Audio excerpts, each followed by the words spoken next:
The morning mist hung low over Willowbrook Estates as Jake Miller stood at his bedroom window, sipping his first cup of coffee. At 28, he had inherited more than just his grandfather's house 6 months ago. He had inherited a battle that the old man had been fighting for the last 3 years of his life. The Homeowners Association had been systematically encroaching on the property that had belonged to the Miller family for over 60 years. Jake's grandfather, Thomas Miller, had been a stubborn man who refused to bow down to what he called bureaucratic nonsense. The property at 1247 Maple Drive had been in the family since before the neighborhood had been developed. When the HOA was established 15 years ago, Thomas had refused to join, citing his property's grandfathered status. The association had grudgingly accepted this, but had never stopped looking for ways to bring the Miller property under their control. The most recent violation letter sat on Jake's kitchen counter next to his grandfather's old reading glasses. The HOA claimed that the gravel driveway that had served the Miller family for decades was now considered an eyesore and a safety hazard. They demanded that Jake either pave it with approved materials or face daily fines of $50. Jake crumpled the letter and threw it in the trash. His grandfather had taught him that sometimes you had to stand your ground no matter what, Margaret. Thompson, the HOA president, lived 3 houses down in a pristine colonial that looked like it had been lifted from a magazine. She had been elected to her position 5 years ago on a platform of maintaining property values and community standards. Margaret took her job seriously, perhaps too seriously. She spent her mornings walking through the neighborhood with a clipboard, noting any violations she could find. Her afternoon meetings with the HOA board were legendary for their thoroughness and attention to detail. The conflict between Margaret and Thomas Miller had begun innocuously enough. Thomas had painted his front door a deep forest green instead of the approved colors listed in the HOA handbook. Margaret had issued a violation notice. Thomas had ignored it. The fines had accumulated, and Thomas had continued to ignore them. Margaret had escalated the matter to the HOA attorney, who had informed her that Thomas's property was indeed grandfathered, exempt from most HOA regulations. This had not deterred Margaret. She had spent months researching property laws and HOA bylaws, looking for any loophole that might give her association authority over the Miller property. She had found what she believed to be her answer in a county ordinance about pedestrian safety and public access. If she could prove that the Miller driveway posed a safety risk to the community, she might be able to force compliance through county intervention rather than HOA authority. Jake was unaware of Margaret's legal maneuvering as he prepared for work. That Tuesday morning, he owned a small landscaping business that he had started after college, and his days were filled with mowing lawns and trimming hedges throughout the county. The work was honest and paid well enough for him to maintain his grandfather's house and keep his small fleet of equipment in good repair. He had 3 commercial-grade mowers, 2 tractors, and a dump truck that he kept parked behind the house in a metal shed. His grandfather had built decades earlier. The first sign of trouble came when Jake returned home from work to find orange traffic cones blocking his driveway. A sign posted on one of the cones read, "Future Community Jogging Path Under Construction." Jake stared at the sign in disbelief. He pulled out his phone and called the number listed at the bottom of the notice. A cheerful voice answered, identifying herself as Lisa, from the county planning department. "There must be some mistake," Jake said. "This is my private driveway. It's been in my family for 60 years.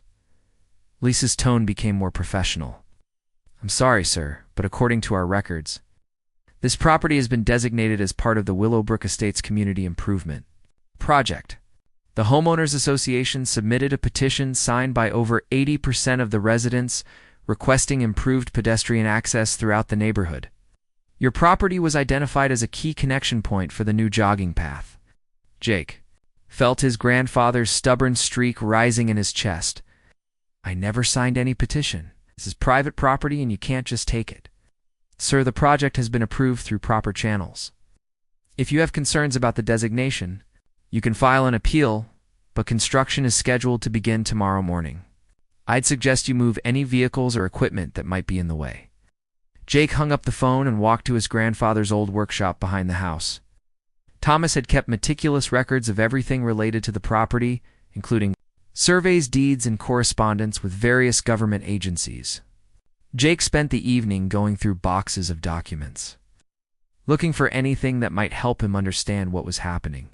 He found his answer in a folder, labeled HOA Harassment, in his grandfather's careful handwriting.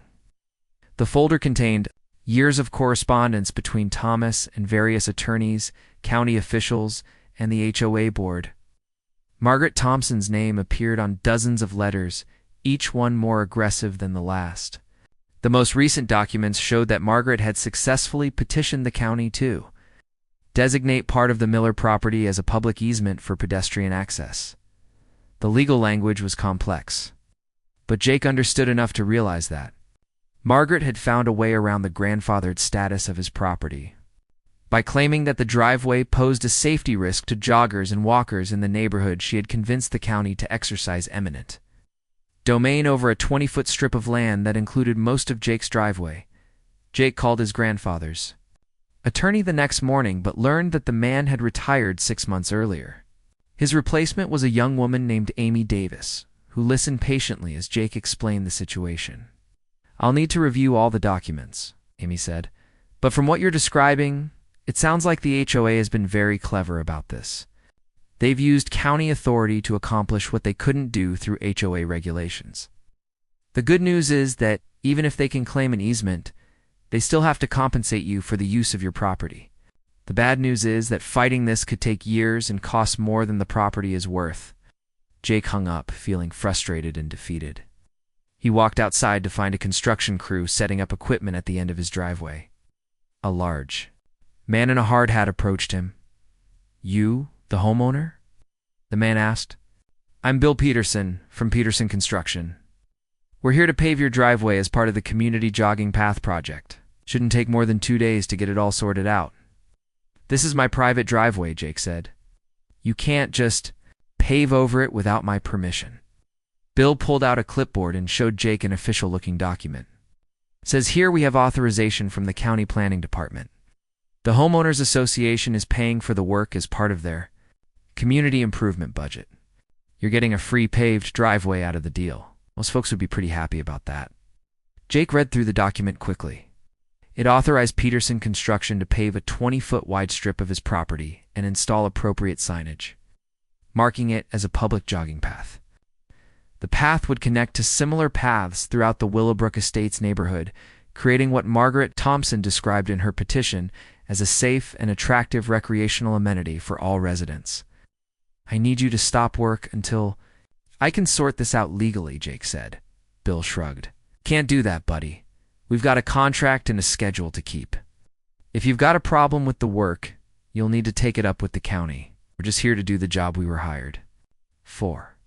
Jake spent the rest of the morning on the phone with county officials trying to find someone who could stop the construction. He was transferred from department to department, each person telling him that someone else was responsible for the project. By noon, the construction crew had begun preparing the ground, and by evening they had laid the first coat of asphalt. Margaret Thompson walked by twice during the day, each time stopping to speak with Bill Peterson about the progress of the work.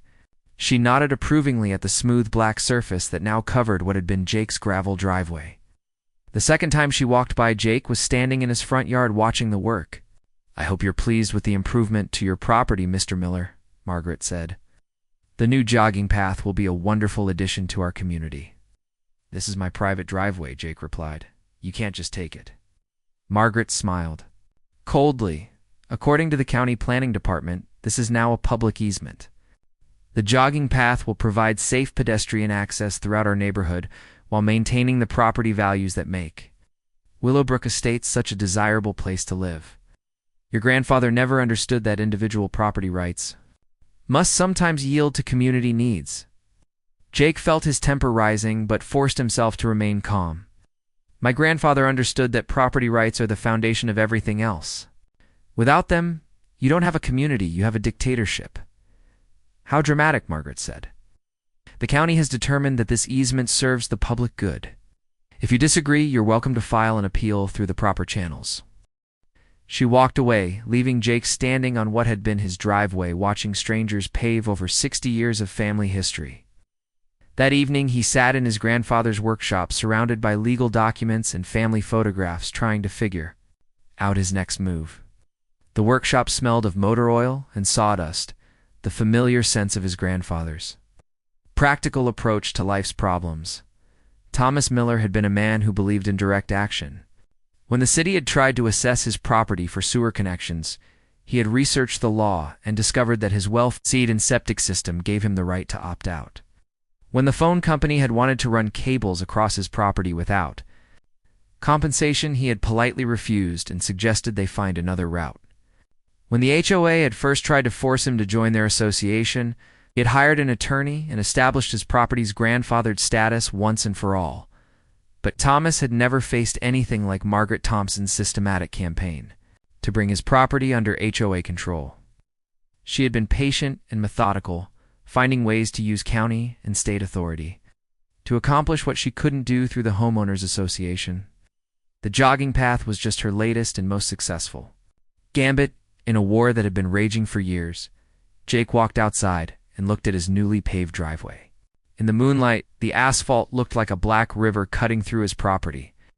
Orange traffic cones marked the edges, and a small sign at the entrance read, "Community Jogging Path. Dawn to dusk. Use only." The sign included a phone number for reporting violations and maintenance issues. The next morning, Jake woke to the sound of footsteps on his driveway. He looked out his bedroom window to see 3 joggers running past his house following the new path. They were chatting casually about their workout routine, apparently oblivious to the fact that they were running across someone's private property. Jake watched them disappear around the corner, where the path connected to another section that ran through the common areas of the neighborhood. Over the next few days, the traffic on Jake's driveway increased steadily. Joggers used it in the early morning and evening. Dog walkers used it throughout the day. Children rode their bicycles along the smooth asphalt surface. Margaret Thompson walked by each morning with her clipboard, inspecting the path and nodding approvingly at its contribution to community life.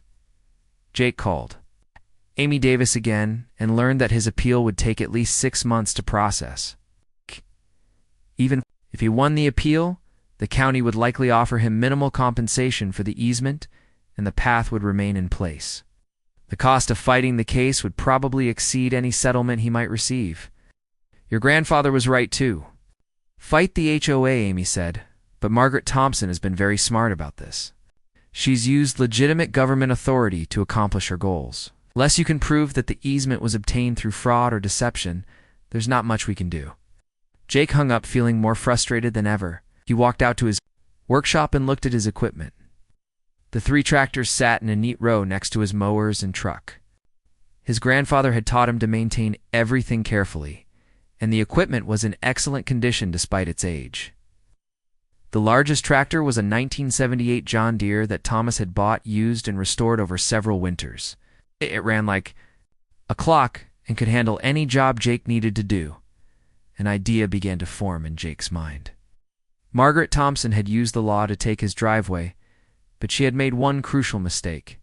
The easement allowed public access to the jogging path, but it didn't prevent him from using his own property. The path was still technically part of his land, even if the public now had a right to cross it. Jake spent the evening reviewing the easement documents carefully. The legal language was precise, but it focused on pedestrian access and recreational use. There was no mention of parking or equipment storage. The easement created a right of passage, but it didn't transfer ownership of the property to the county or the HOA. The next morning, Jake fired up all 3 of his tractors. The John Deere rumbled to life with its familiar diesel growl, followed by the smaller Ford and the ancient Massey Ferguson that had belonged to his grandfather's father. Jake drove them out of the workshop and parked them across the jogging path at strategic intervals. The tractors blocked pedestrian access completely while staying entirely on Jake's property. The first jogger arrived at 6:30 in the morning and stopped short when he saw the tractors. He walked around to the front of Jake's house and knocked on the door. "Excuse me," the jogger said when Jake answered. "There are some tractors blocking the jogging path. I think they might have broken down or something." "Those are my tractors," Jake said. "I parked them there. But people can't use the path with those things in the way. The path crosses my private property. I have every right to park my equipment wherever I want on my own land." The jogger looked confused. I thought this was a public path. The county has an easement for pedestrian access, Jake explained. But this is still my property. The easement doesn't give anyone the right to tell me where I can park my tractors. More joggers began to arrive, and a small crowd gathered around the blocked path. Several people took photos with their phones. Someone called the county planning department, and within an hour, a county official arrived to assess the situation. The official was a tired-looking man in his 50s who introduced himself as Tom Rodriguez from the planning department. He walked around the tractors with a measuring tape and reviewed the easement documents on his clipboard. Technically, Tom said to the gathered joggers, the property owner has a right to use his land as long as he doesn't permanently block the easement. These tractors could be considered temporary obstacles. How temporary? Asked one of the joggers. Tom looked at Jake. How long do you plan to keep these tractors here? As long as I need them here, Jake replied.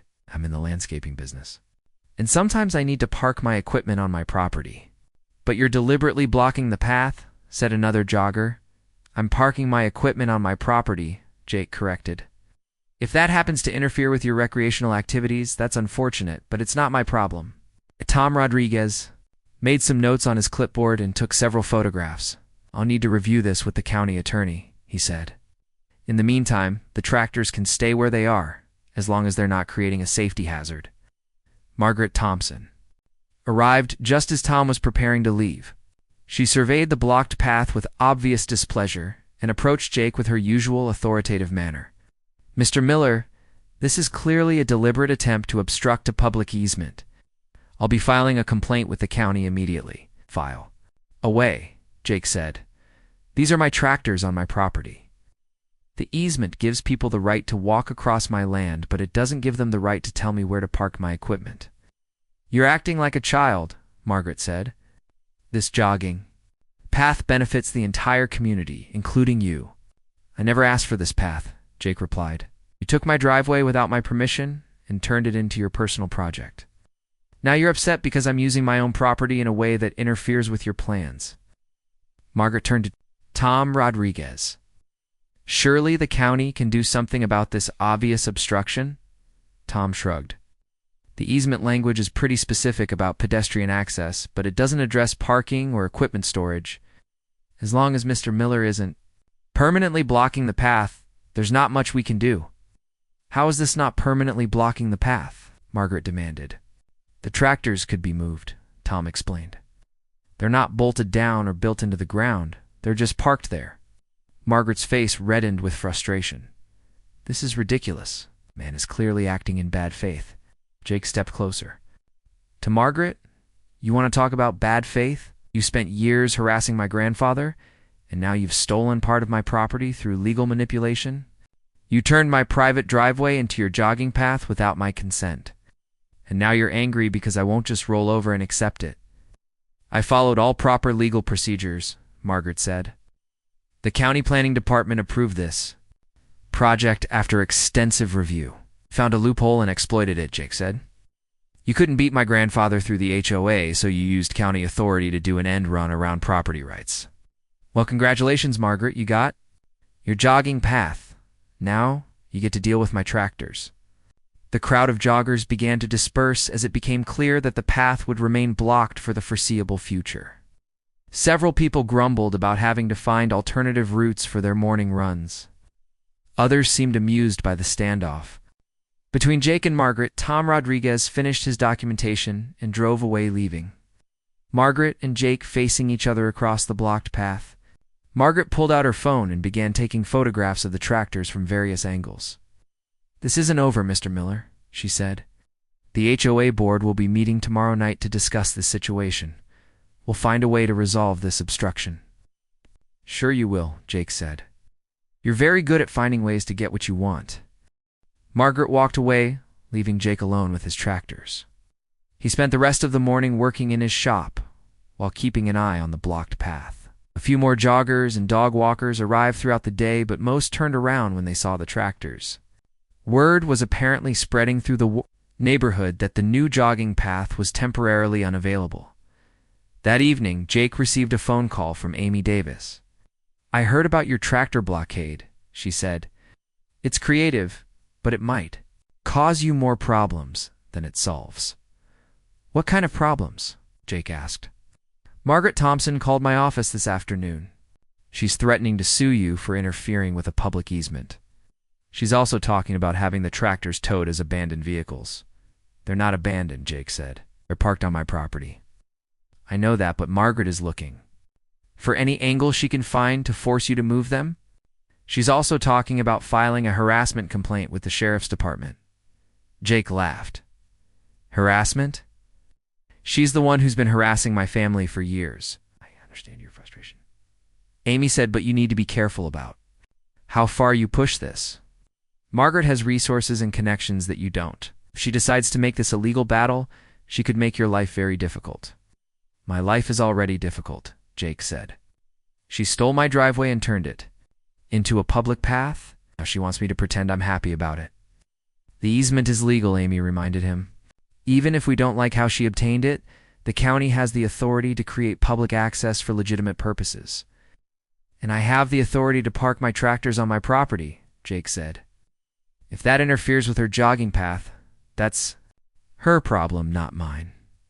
Amy sighed. Just be careful, Jake. Margaret Thompson doesn't like to lose, and she's very good at using the system to get what she wants. The next morning, Jake woke to find a notice taped to his front door. The Willowbrook Estates HOA board is calling an emergency meeting to address what they described as ongoing obstruction of community amenities by a non-member property owner. The meeting was scheduled for 7 p.m. at the community center, and all residents were encouraged to attend. Jake crumpled the notice and threw it away. He wasn't a member of the HOA and had no intention of attending their meeting. Let Margaret and her board members discuss the situation all they wanted. His tractors weren't going anywhere. Throughout the day, Jake continued to receive visits from frustrated joggers and dog walkers. Most were polite, but clearly annoyed by the blocked path. A few were openly hostile, questioning Jake's right to interfere with what they considered a public amenity. Jake patiently explained the situation to each visitor, but few seemed to understand or care about the property rights. Issues involved. Late in the afternoon, Jake received an unexpected visit from his neighbor Bill Watson, who lived 2 houses down from Margaret Thompson. Bill was a retired engineer in his 70s who had always gotten along well with Jake's grandfather. Quite a situation you've got here, Bill said, as he examined the parked tractors. Margaret Thompson started it, Jake replied. I'm just responding in the only way I can. Bill nodded thoughtfully. Your grandfather was a good man. He helped me out more times than I can count over the years. Fixed my lawnmower, rebuilt my deck, helped me move furniture, never asked for anything in return. He believed in being a good neighbor, Jake said. Yes, he did. But he also believed in standing up for what's right. Margaret Thompson has been pushing people around in this neighborhood for years. Most folks are too tired or too scared to fight back. Are you saying I should keep the tractors where they are? I'm saying your grandfather would be proud of what you're doing. Sometimes you have to make a stand even when it's inconvenient for other people. Bill walked around the largest tractor admiringly. This is a beautiful machine. Your grandfather spent a lot of time working on this old John Deere. Taught me more about small engines than I ever learned in engineering school. He loved that tractor, Jake said. Always said it was built to last. Everything your grandfather did was built to last, including his fight with the HOA. He never gave up, and he never backed down. Margaret thought she could outlast him, but she was wrong. What do you mean? Bill smiled. You're here, aren't you? Fighting the same fight your grandfather fought. Margaret may have won a battle, but the war isn't over. That evening, Jake stayed home while the HOA meeting took place at the community center 6 blocks away. He could imagine Margaret standing before a room full of neighbors explaining why Jake's tractors needed to be removed from the jogging path. He could picture charts and graphs showing the economic impact of blocked recreational amenities on property values. He could see concerned residents nodding as Margaret painted him as a selfish troublemaker who cared nothing for community welfare. Jake didn't care what they said about him. His grandfather had taught him that sometimes doing the right thing meant accepting that people would misunderstand your motives. Thomas Miller had faced years of criticism from neighbors who thought he should just join the HOA and follow the SEOA and follow the SEOA and follow rules like everyone else. But Thomas had understood that once you give up your property rights, you never get them back. The meeting apparently went late because Jake didn't see any returning residents until after 10 p.m. Margaret Thompson walked past his house on her way home and paused to stare at the tractors in the darkness. She pulled out her phone and appeared to take more photographs before continuing on to her house. The next morning, Jake found another notice on his door. This one was from the county sheriff's department informing him that a complaint had been filed regarding abandoned vehicles on his property. The deputy would be conducting an inspection within 72 hours to determine if the vehicles posed a public safety hazard. Jake called Amy Davis immediately. "Can they do this?" he asked. "Unfortunately, yes. If someone files a complaint, the sheriff's department has to investigate. But as long as your tractors are properly registered and not actually abandoned, you should be fine." "What if they decide the tractors are a safety hazard that's harder to prove? Tractors are on your property, and they're not blocking any public roads or emergency access routes. The worst-case scenario is that they might require you to move them to a less visible location." Jake spent the morning checking the registration and insurance on all 3 tractors. Everything was current and properly documented. The tractors were well-maintained and obviously operational. There was no legitimate reason for the sheriff's department to consider them abandoned or hazardous. Deputy Martinez arrived on Thursday afternoon driving a marked patrol car. He was a professional-looking man in his 40s who approached the situation with obvious reluctance. "I understand you've got some tractors parked here that are causing complaints," Deputy Martinez said. "They're my tractors parked on my property." Jake replied, "I don't understand what the complaint is about." Deputy Martinez walked around each tractor, checking registration numbers and taking photographs. "The complaint alleges that these vehicles are abandoned and blocking a public path. The vehicles are registered, insured, and operational. They're not abandoned. And this is my private property, even though the county has an easement for pedestrian access. I can see that the vehicles are properly registered," Deputy Martinez said, "and they appear to be well maintained. As for blocking the path, that's not really a law enforcement issue, unless there's evidence of deliberate harassment or obstruction. Am I harassing anyone by parking my tractors on my own property?" Deputy Martinez consulted his notes. "The complaint specifically alleges that you're deliberately blocking the path in retaliation for the county's easement decision. I'm parking my tractors where I need them for my landscaping business. If that happens to interfere with recreational activities, that's unfortunate, but it's not illegal." Deputy Martinez spent another 20 minutes documenting the scene and asking questions about Jake's business and equipment needs. He was thorough but fair, and Jake got the impression that the deputy understood the real nature of the dispute. "File my report with the sheriff's department," Deputy Martinez said finally. "Based on what I see here, there's no evidence of abandoned vehicles or deliberate harassment. The tractors are properly registered, and you have a legitimate right to park them on your property. What about the complaint? Complainants sometimes file reports when they're frustrated about civil disputes that aren't really law enforcement matters. The report will be on file, but I don't see any basis for further action." Deputy Martinez drove away, leaving Jake feeling cautiously optimistic. Margaret's latest gambit had failed, but he knew she wouldn't give up easily.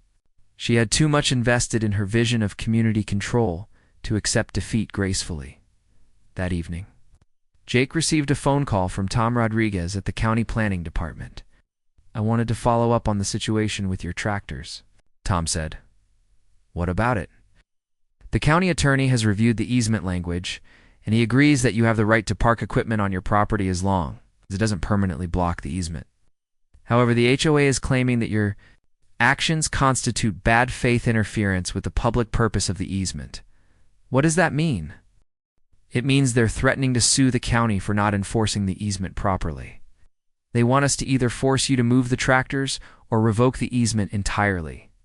Jake was surprised. "They'd rather lose the jogging path completely than share it with my tractors." Margaret Thompson seems to think that if the county can't guarantee unobstructed access to the path, then the easement serves no public purpose. She's demanding that we either solve the tractor problem or abandon the project. "And what does the county think about that?" Tom sighed. Honestly, we're getting tired of this whole situation. The easement was Margaret Thompson's idea from the beginning. She pushed it through the approval process, and now she's complaining that we're not enforcing it properly. The county attorney is starting to wonder if the easement was a mistake. Jake felt a flicker of hope. Are you saying the county might revoke the easement? It's possible. If the HOA continues to complain about enforcement issues, the attorney might decide that the easement is more trouble than it's worth. Public access easements are supposed to serve clear public purposes, not provide ammunition for neighborhood disputes. What would happen if the easement was revoked? Your property would revert to its original status. The jogging path would be removed and you'd get your driveway back. Of course, you'd also be responsible for any costs associated with restoring the property to its original condition. Ow. Jake considered this. How much would that cost? Probably a few $1,000s to remove the asphalt and restore the gravel. Surface, the county might cover some of the costs since we approved the original paving, but there are no guarantees. I'd pay $10,000 to get my driveway back, Jake said. Don't get your hopes up, Tom warned. Margaret Thompson is very persistent, and she has a lot of political connections. She might find another way to pressure the county into enforcing the easement.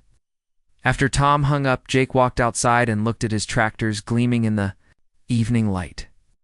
The old John Deere sat in the center of the blocked path like a monument to his grandfather's stubborn refusal to surrender.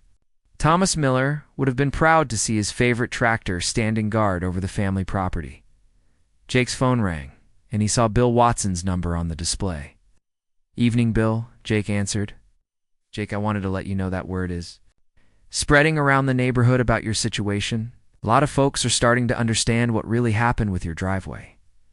"What do you mean?" Margaret Thompson told everyone that the county approached her about creating a jogging path as part of a regional improvement project. Turns out that wasn't exactly true. Some people are starting to ask questions about how she really got the easement approved. What kind of questions? Well, for starters, nobody can figure out how 80% of residents signed a petition that nobody remembers seeing. And the petition supposedly included detailed information about your property that most neighbors wouldn't have known. Jake felt his pulse quicken. Are you saying Margaret might have falsified the petition? I'm saying people are starting to wonder how she got so many signatures for a project that most residents had never heard of. The county planning department requires documentation for these kinds of easements, and Margaret provided everything they asked for. But if the petition was fraudulent, wouldn't that invalidate the easement? It might. But proving fraud would require access to the original documents and the people who supposedly signed them. That's not easy to do. Jake thanked Bill and hung up, feeling more hopeful than he had since the crisis began. If Margaret had obtained the easement through deception, there might be a way to challenge it legally. Called Amy Davis and left a voicemail asking her to research the petition process for public easements. The next morning, Jake woke to find a small crowd gathered around his tractors. 3 joggers and 2 dog walkers were standing in a circle discussing alternate routes through the neighborhood. Jake watched from his kitchen window as they pointed in various directions, apparently trying to map out new paths that would avoid his blocked driveway. One of the joggers broke away from the group and knocked on Jake's door. She was a woman in her 30s, wearing expensive running gear and a determined expression. "I'm Lisa Chen," she said when Jake answered. "I live over on Oak Street, and I use this path every morning for my run. I'm sorry for the inconvenience," Jake said, "but these are my tractors on my property." "I understand that, but surely we can work out some kind of compromise. The path is important to a lot of people in the neighborhood." "It's important to you," Jake corrected. "It was never important to me. I never asked for a jogging path across my property, and I never gave permission for anyone to build one." Lisa looked confused. "But I thought this was a county project approved by the Homeowners Association. The HOA got the county to create an easement across my property without my consent. They turned my private driveway into your jogging path. And now they're upset because I won't pretend to be happy about it. So this is some kind of protest? This is me using my property the way I need to use it? I have tractors and I need somewhere to park them. My property seems like the logical choice." Lisa studied the tractors thoughtfully. "How long do you plan to keep them here? As long as necessary?" "That's not really an answer." Jake met her eyes steadily. "It's the only answer I have right now. Lisa thanked him for his time and rejoined the group of displaced joggers. Jake watched them walk away, still discussing alternative routes and clearly frustrated by the disruption to their routines. He felt some sympathy for them, but not enough. To abandon his fight with Margaret Thompson, Amy Davis called later that morning with news about the petition research. "I've requested copies of all documents related to the easement approval," she said. "The county planning department is being cooperative, but it will take a few days to get everything together. What exactly are we looking for? Any evidence that the petition signatures were fraudulent or that Margaret Thompson misrepresented the level of community support for the project? If we can prove that the easement was obtained through deception, we might be able to get it revoked. And if we can't prove fraud, then you'll need to decide whether you want to continue the tractor blockade or try to negotiate some kind of compromise with Margaret Thompson." Jake had no interest in compromising with Margaret, but he kept that thought to himself. "How long do you think it will take to review the documents?" "It's probably a week or two, depending on how much paperwork is involved. In the meantime, you should be prepared for Margaret to escalate her campaign against you." Amy's prediction proved accurate. That afternoon, Jake found a notice from the city code enforcement office taped to his door. The notice alleged that Jake was operating a commercial vehicle storage facility in a residential area without proper permits. A hearing was scheduled for the following week to determine if his property was in violation of city zoning ordinances. Jake called the code enforcement office immediately. The clerk who answered the phone was polite but unhelpful. "The complaint alleges that you're storing multiple commercial vehicles on residential property," the clerk explained. "Code enforcement will need to inspect the property and determine if the vehicles are being stored for commercial purposes. I live on the property, and I use the vehicles for my landscaping business. Where else am I supposed to keep them? That's something you'll need to discuss with the hearing officer. The inspection is scheduled for Tuesday afternoon, and you're welcome to be present when the officer reviews your property." Jake hung up feeling frustrated by Margaret's relentless legal harassment. Every time he thought he had found solid ground to stand on, she found another angle of attack. But he was his grandfather's grandson, and Thomas Miller had never backed down from a fight. Just because his opponent was persistent, the code enforcement inspection took place on a rainy Tuesday afternoon. Officer Patricia Williams arrived in a city truck had spent an hour measuring Jake's property and documenting his equipment. She was a middle-aged woman with a professional demeanor who seemed genuinely interested in understanding the situation rather than simply finding violations.